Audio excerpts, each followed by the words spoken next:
Introducing Hasbro's all-new motorized battle tank, the MOBAT. It can go forward and over things. It can make tight turns so when Cobra is behind him and he needs to turn around. It has reverse so when G.I. Joe needs to retreat, G.I. Joe doesn't retreat. It even has a tow hitch so when you want to tow things like the Hell and Grand Slam, and when you want to get there very, very, very slowly. Hey, look, there's Grand Slam now, waving to the crowd. Almost there, guys. There we go. G.I. Joe MOBAT comes with everything you see here, including Steeler action figure with accessories. Batteries and Scotch tape to hold the battery compartment closed come separately. By Hasbro!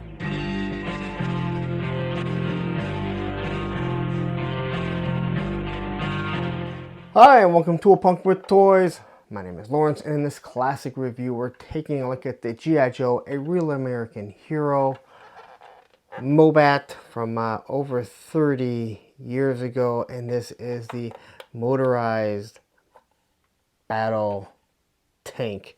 I got it right? Yes. That is what MOBAT stands for. I really had no idea. I never really paid attention.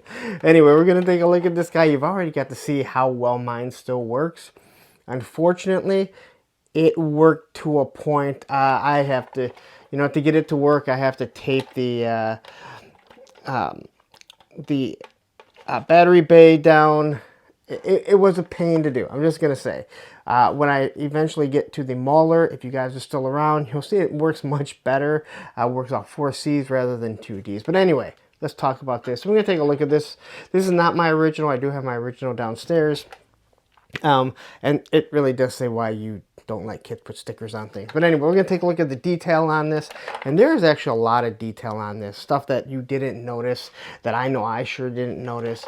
But we're going to take a look at everything. As you can see, I already have Steeler in here, which you've already seen the review of that. But anyway, we're going to take a look at this, go through it, see how it works, see how it looks. And maybe you guys can tell me a story, because I know a lot of people wanted this. It was fun to a point. I will admit, when the MOBAT eventually, or when the Mauler came out, if you got both, you probably didn't play with this too often. It just kind of sat there.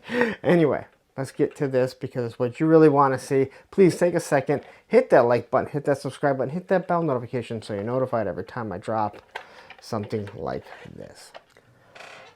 And here we have it, the end of Series 1, and I saved it. It is the MOBAT, and you can kind of see there's a couple extra things that are sitting here like this, and obviously the batteries. Now at the beginning of this video, you can see this thing does still work, and I use that very loosely, and I'm going to explain that as I go along. So this thing was a beast. I'm assuming this was the most expensive of the vehicles when it came out. And there is a lot of detail to this. Now, the first thing that I see when I look at this, at least as a kid, it reminds me of the Army Men tank that you could fill them in the back. It had that very same look. So you have a turret that's going to move back and forth. It also collapsed. Now, I assume the only reason to make this thing collapse was so if you were taking it to Grandma and Grandpa's house, you're going to be able to close that so it wasn't going to break, because this is very hard plastic. On the top here, you had a gun.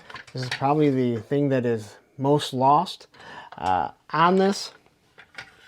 And I actually bought a complete lot for $100 just so I could get that and a few other pieces that would have cost me way more than $100 to get. So, looking at this here, we're going to start with the turret.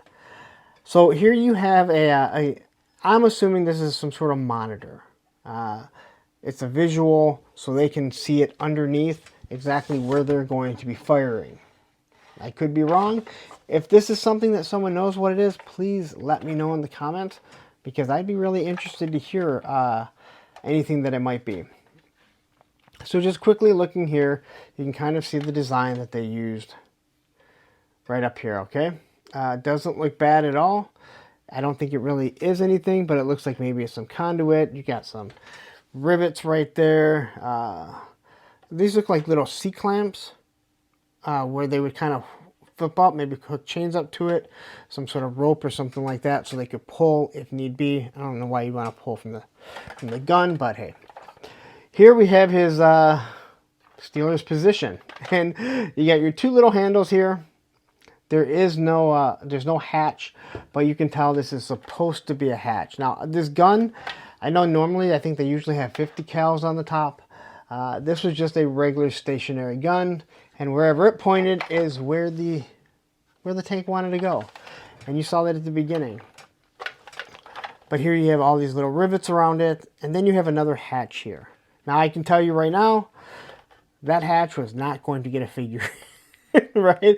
That is way too small. That wasn't even getting a mask figure in there. But it's the detail that goes there. Here, it looks like another a place where they could store stuff. With the X, it looks very similar to what the Mauler ends up having. And then, again, some more design right here. It looks like here we have another type of hatch. I'm not really sure why you would have a little hatch there, but all in all, it is there. And on the side, just a little bit of design. Same with over here. It looks like there's more hatches. I mean, these all look like hatches. It's not just me, right? Because this would be where it would flip up. Now, why you'd want that to flip up there, I don't know. Maybe Krusty Old Crow can explain a little bit. He worked in that division in the Canadian Army. So, looking here, we have more spots that you're going to be able to store stuff. Here we have another hatch, which, hell, I've never even noticed that there was a hatch there. And kind of a hatch right there. But you have a hatch there. You really can't open it up if it's this way, but I guess if he was turning this way, you could open up that hatch. Again, it's going to be very hard to incorporate everything into it to fit properly. Here we have some more conduit. I don't know if you want that on the outside, but again, we wanted some sort of a design on this, right? Here's the two little hooks. Like I said, very similar to what I see up here. At least I think it is. And this is where you're going to hook the your ropes to, and your rope is over here, and we'll get to that. Looking here, I never fully understood what this is, but I look at it now, and if you look at that, those are extra tank treads. So if you were to break a tank tread, you had to replace it. Here they had 3 extra already, you know, put in there. Like this little detail, I don't think most people would think about, right? All right, here's another hatch. Not a hatch, but another compartment. That's what I'm looking for. And then also conduit that's running over here. Again, these, I have no idea what they are. I have no idea what this is. Here you have your cable that we'll see later on in the MOBAT, the Wolverine, gets lost. Again, all this little detail here. Whatever this is, I'm sure it has something to do with adjusting the treads. And right here is something that, like a shovel here, an axe, and there's something else. Not really sure what that is, but we have a shovel. It looks like we have an axe here. All right, so just detail galore, like things we didn't see, things I'd never noticed. All right, and then right here on the bottom, or underneath here, I'm not sure what that is. Looks like some sort of conduit. Here's where you're probably going to access your engine. Just ventilation on both of these right here. All right. This is where your engine is. So you do have a fan. Probably keep this thing as cool as possible, which I'm assuming probably isn't all that cool. Not sure what all this is, but again, you can just see all the detail that they put into it. Little rivets. And then over onto this side. All right. Some other sort of hatches, I believe. All this conduit that's running right over here. And here we have like a tool accessories. That's some sort of bolt cutter, I think. That's some sort of wrench. That once again looks like some sort of axe or maybe hammer. One thing that I have learned is that they carried hammer or sledgehammers to get treads back on when they got knocked out of place. Here is your guards for your treads, and when you can look at those wheels, you can tell that they're going to do, it's for a specific reason. All right, same with over on this side, the same. So here, to keep the treads in line, all the treads have a square right down the middle, and this is supposed to line up. So when this got knocked off track, this thing was definitely not going to move properly. And if it did, it was going to move much slower than it already did. And God knows it moved very slowly. Here's your trailer hitch. So if you're going to be moving the HAL, the MMS, or anything that comes later on, you have the ability to. And then on the bottom, there really isn't too much. But you can see that tread there. And again, this tread actually works really well. It's slow, but it works. So here's your compartment for the batteries. Now, there are two different versions. And I'm going to show you, at least two different versions that I know of. So I modified this one, as this was flat across. So here's the one, and you can see that the metal to connect the batteries is gone. So I had to cut this out just to make it fit, because in this one there's a post right there that prevents it. The other thing that you will see is that this piece here is thinner on the newer versions. All right, and I believe this is the newer version. This is the older version, as it's old. And I don't think it really matters, because everything else, the way that I looked at it lines up, it's a problem. Like it notches in. This seems to be the only issue. Again, they either made this bigger or they made it smaller. I'm not sure. This is not my original one. That was one of the other things that I wanted in this lot, was it had this. I had to modify it. But then I had a problem getting it to work. And I struggled. And here's the batteries. Now, I used 2 D batteries. If anyone remembers D batteries, these things are weapons. All right? These things may be the only thing that is more of a weapon than the LJN wrestling figures. All right? These things could kill anyone. If they drop, they will probably break a toe. Hopefully, they don't just break your whole foot. All right? But they're heavy. And unlike the Mauler, when it pops in, there's nothing to hold it. So when you pop these in here, all right, there's nothing to keep it in. The Mauler, it kind of snaps around it. So then you have this piece here, all right, and once it connects in here, it doesn't want to stay. There's too much pressure pushing this out, and even when you're able to get it to, the batteries have so much weight, they push it down. Again, you think a deer can destroy a car? Don't throw this at a car, but imagine throwing this at a car.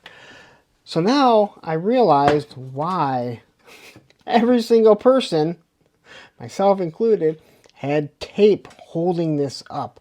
You thought that maybe it broke. It didn't. It just finally gave away, just a little bit of wear, and it hit one bump, and the batteries were just going to knock it out. So at the beginning of this, when I did the video, I did put Scotch tape on here just to hold it in place. I'm never going to use these again.